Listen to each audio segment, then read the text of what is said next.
వాలి.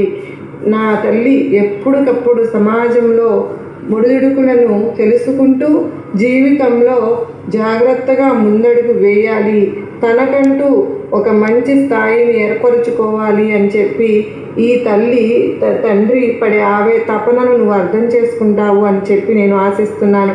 బిడ్డ, ఎప్పుడైనా సరే కానీ బంధం ఎప్పుడూ కూడా నిన్ను బాధ పెట్టే విధంగా ఉంటే ఆ బాధ అనేది నీ మనసు వరకు వెళ్ళకూడదు.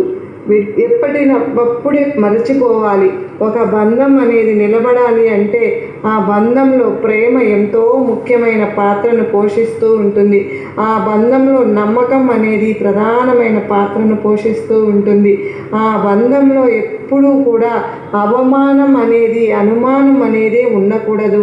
ఒకవేళ నీ బంధం నిన్ను అనుమానిస్తుంది అంటే కనుక దానికి కూడా నువ్వు చాలా అదృష్టవంతుడివి అని చెప్పుకోవచ్చు.